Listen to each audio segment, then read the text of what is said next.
This is the AM News on the AM Show. Let's start now. Now, Chief of Staff Julius Deborah has directed the cancellation of all public sector appointment and recruitment made after the 7th of December 2024 general election, citing non-compliance with good governance principles. In a letter to heads of government institutions, he emphasized that such late-term appointments contradict the government's stance on end-of-tenure recruitment, and he instructed institutions to annul these appointments immediately and submit a report on actions taken on the office of the Chief of Staff to the Office of the Chief of Staff by February 17, 2025.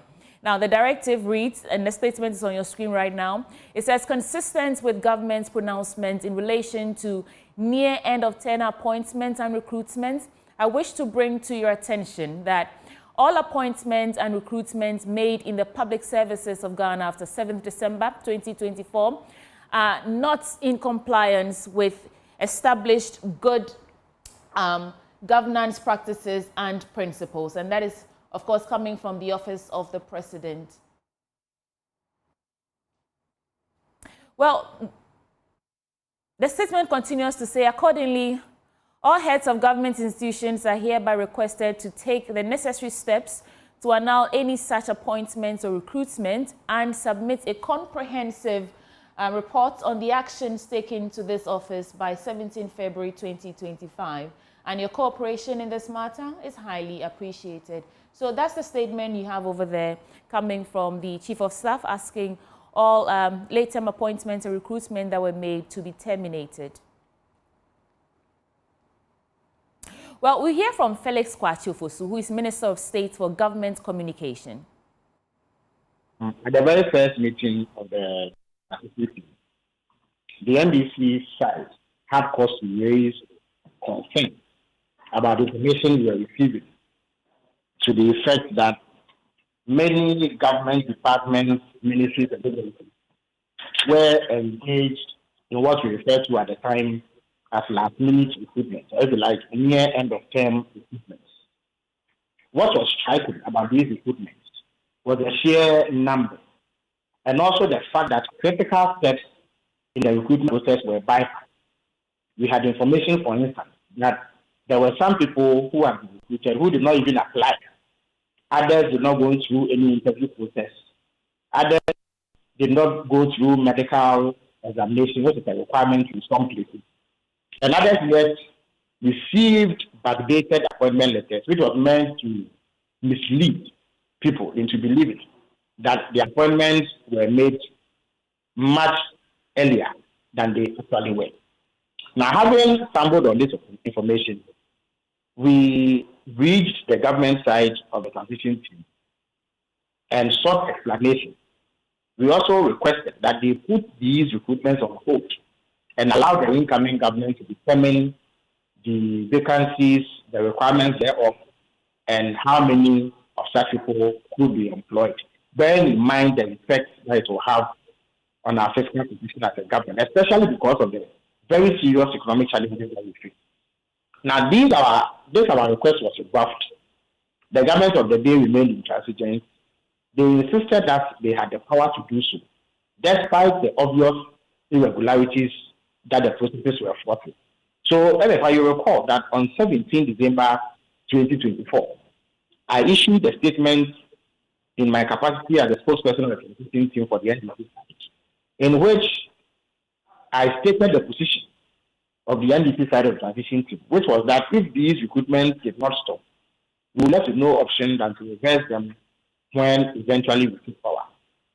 And so, having been in power, we have looked into the matter and found that our suspicions were actually true, and that many of these recruitments were done without recourse to due process. And they have been done in a manner that seeks to undermine the fiscal position and create dislocations within the budget.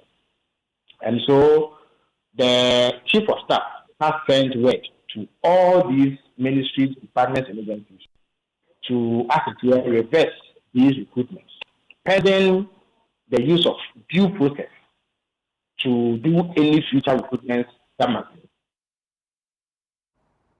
Moving on, 77-year-old Upper West Regional Vice Chairman of the National Democratic Congress, Michael Kwame Mumuni, has won the Council of State elections in the Upper West region. He polled 8 out of 22 votes that were cast to defeat his closest challenger and former Upper West Regional best farmer, John Dima Idrisu.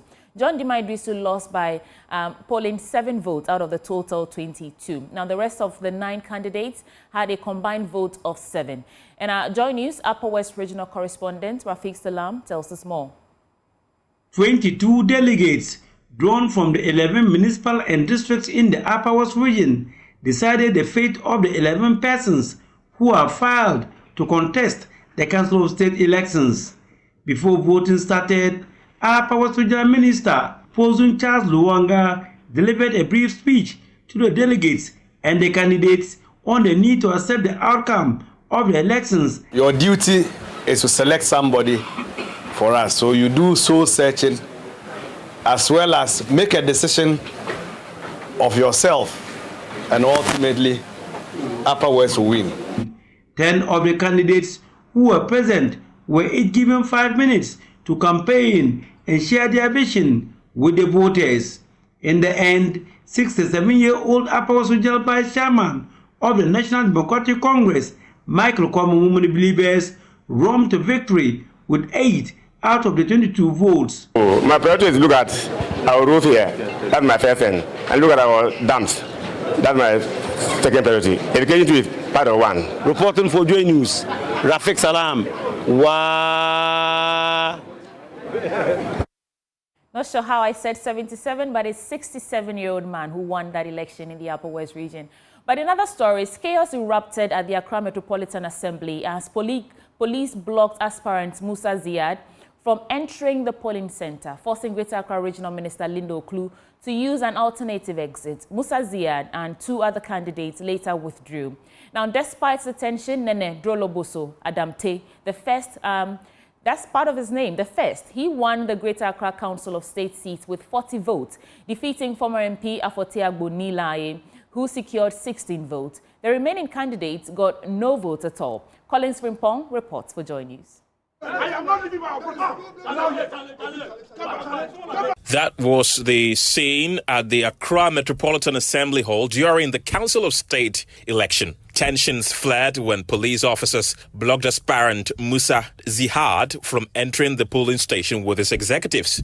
Caught in the midst of the confusion, Greater Accra Regional Minister Lindo Oklu was forced to use the exit to gain access.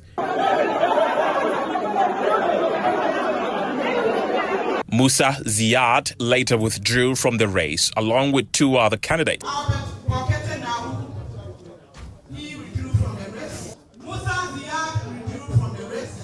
But what could have led to this decision? I have 2 reasons why I want to withdraw from the race. One is political. I have my senior colleague, Afote Agbo. I mean, I can't contest with a senior colleague like that. So I decided to withdraw out of it. I mean, when we were filing, I didn't see his name. Minister for Local Government, Chieftaincy and Religious Affairs, Ahmed Ibrahim, downplayed the chaos. Losing election is not an easy thing. No. I've lost an election before. If you lose, if care is not taken, somebody went to the polling venue with his vehicle. When he lost, he forgot that he brought a vehicle. He was going home. And they had to call him. Oh, Honorable, you came with a car. The car is here. Before he came for the car. So once elections is taking place and somebody has lost, it's not easy to lose an election. If you don't act, your supporters can do anything. Once calm was restored, Regional EC Director Gladys Pinkra declared the winner. By the power vested in me by the Electoral Commission, I declare Nene Drolor first as a Greater Accra representative of the Council of State. The remaining 7 candidates had 0 votes. Collins Frimpong for Joy News. Sometimes it's a wonder if we can hold any elections in this country without a sprinkle of chaos.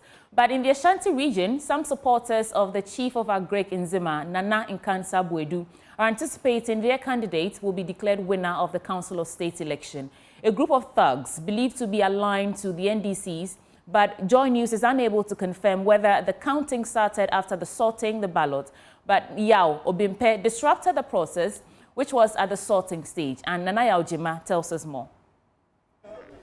The police team deployed for the election was led by the Ashanti Regional Commander, DCOP Frank Abrokwa. Some of the officers were stationed at the entrance of the residency of the Regional Coordinating Council where the election was held. They screened and turned away persons who were not accredited to be at the premises. It was the first point that our cameras caught the thugs who were challenging the authority of the police.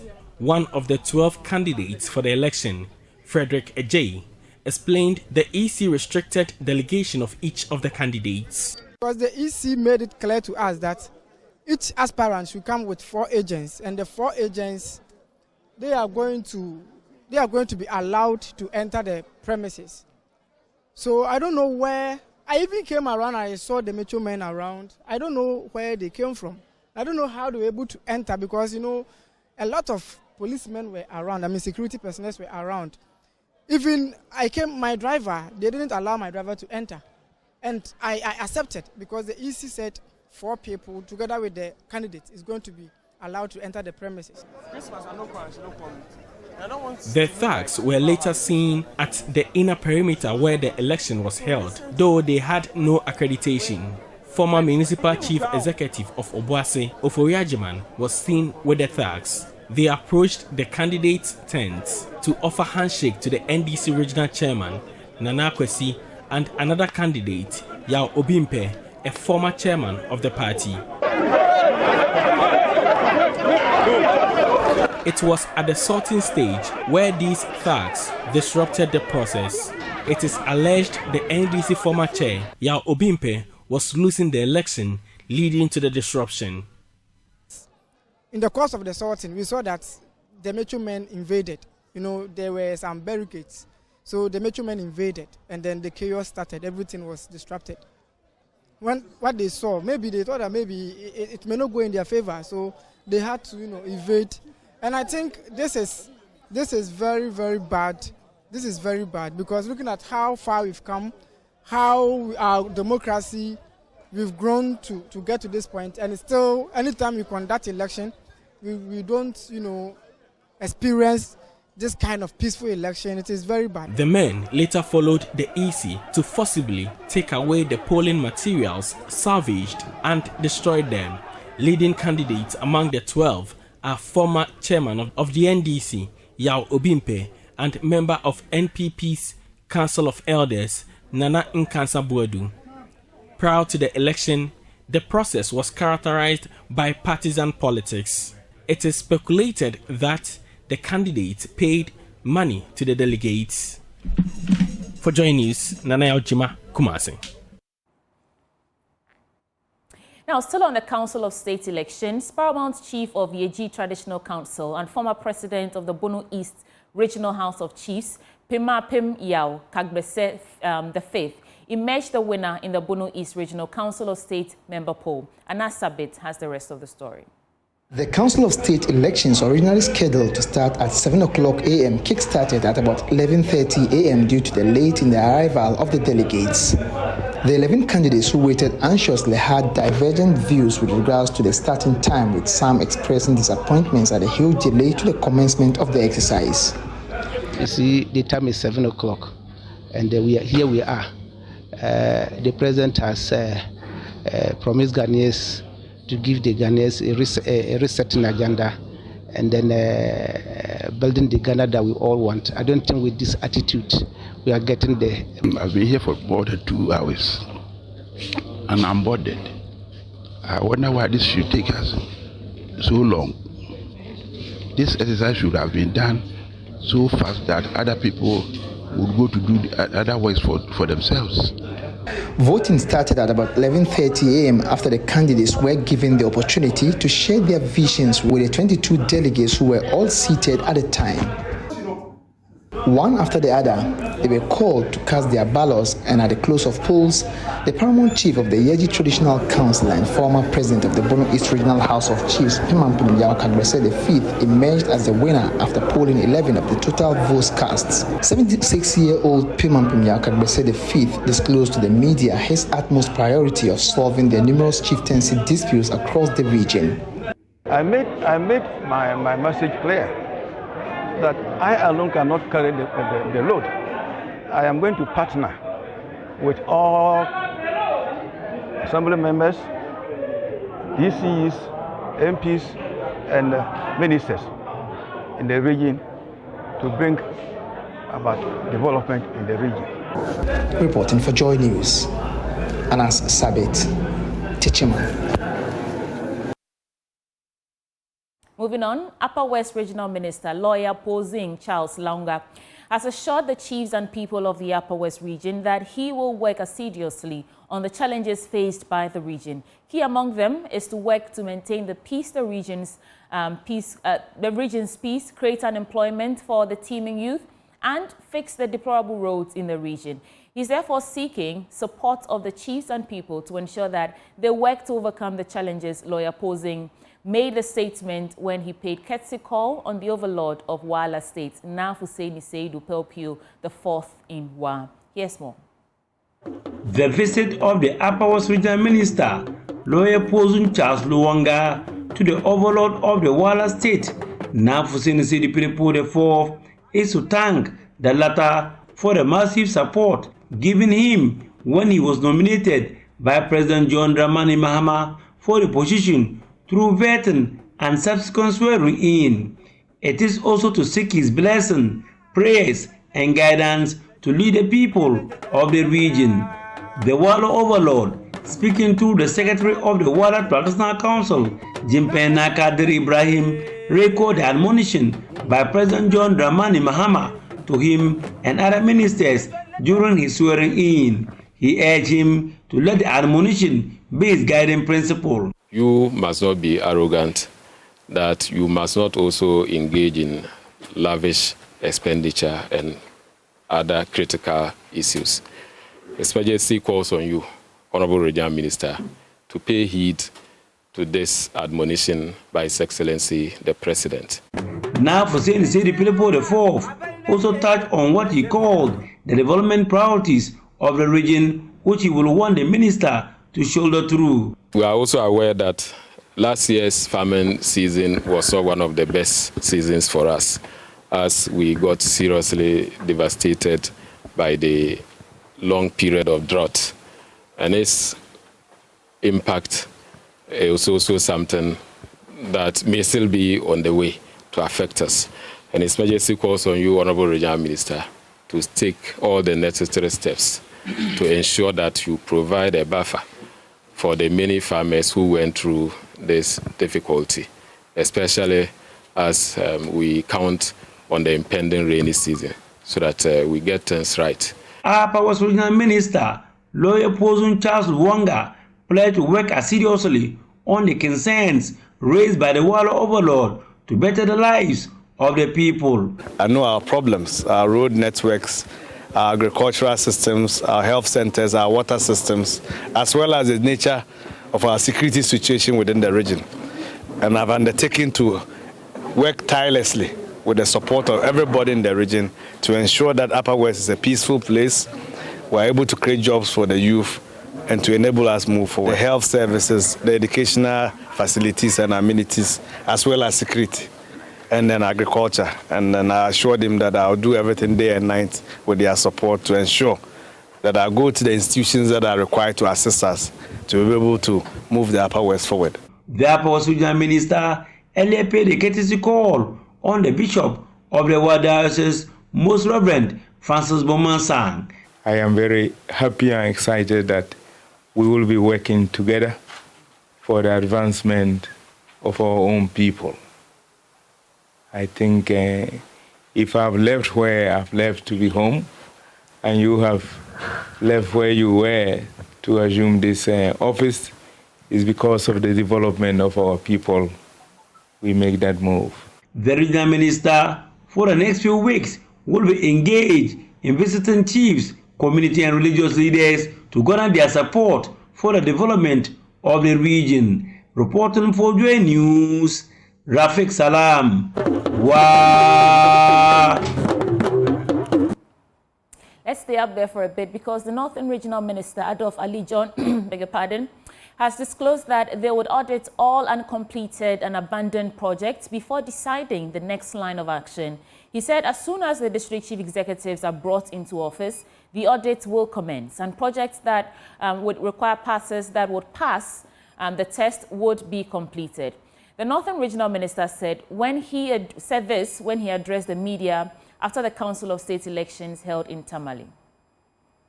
The Northern region, like many other regions in Ghana, are faced with infrastructure deficit ranging from the education sector to the health sector. Even though the country is faced with these challenges, there are several abandoned projects that have been left to rot because new governments have refused to continue with these projects. By speaking in Tamale, the Northern Regional Minister, Adolf Ali John, said they would continue with projects that would pass the audit to ensure value for money. We will ensure that we look at the project carefully. The technical men will go into these projects, for that matter, audit, to see what the project was actually intended for, whether it was even necessary. If it was, then it has to be continued. If it wasn't, then we have to get people to come and answer why this project. They must explain to us why that project, if it was not necessary at all. And we also look at the costs, the value of the cost, the value of the project, to see whether it was worth what they said it cost. Because you cannot just award a project at a certain amount, and if we come and look at it and see that no, this project shouldn't get to that amount. Definitely, people must answer why the project was awarded such an amount. Because we need to have value for money. We cannot just award projects anyhow, no. And projects that were awarded after, even after we have lost election, are for those ones, the very contractors who are. Let's head straight for our business update now with Samuel Kojobrace.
Away from that, a senior finance lecturer at the University of Ghana Business School, Dr. Benjamin Amwa, has disclosed that the success of the Ghana gold coin will largely depend on awareness creation and education by the Bank of Ghana.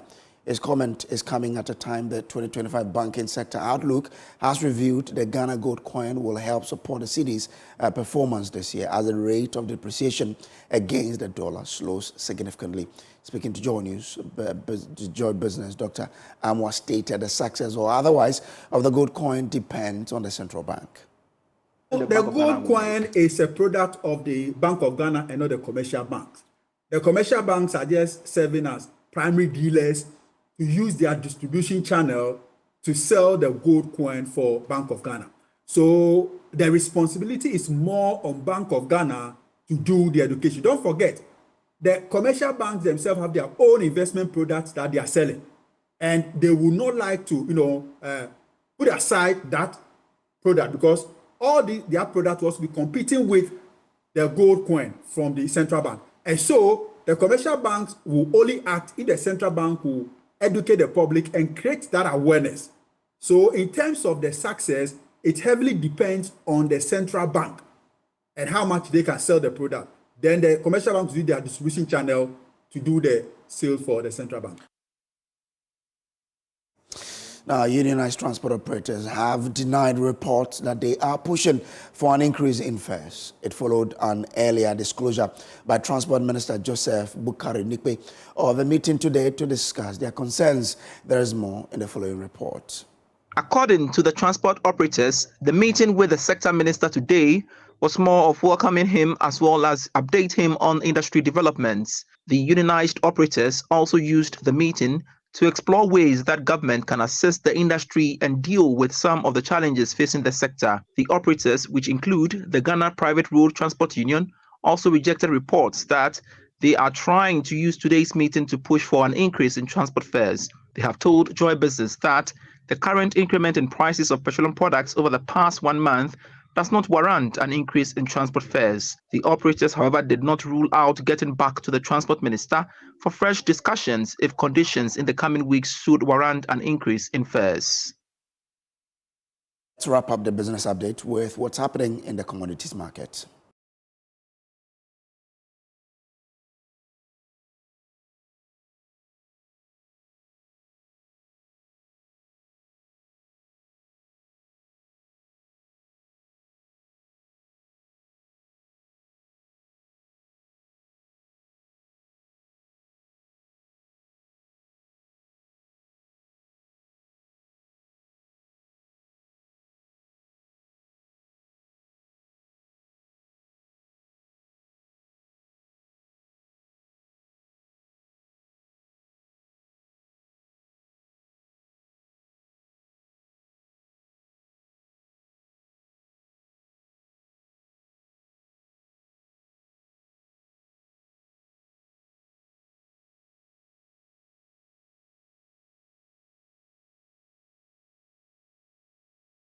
That's all in the business update. Back to you, Suti Abochi. Thank you, Kojo, for bringing us business update. But you want to stay with us because we get right into our news review segment. Dr. Kwame Asasante, Head of European Studies at the University of Ghana, and Dr. Jabri Mohammed is also with the University of Ghana Business School. They join us. It's an academics day, I think, for the news review. We'll be back in a bit. Stay with us. Sure.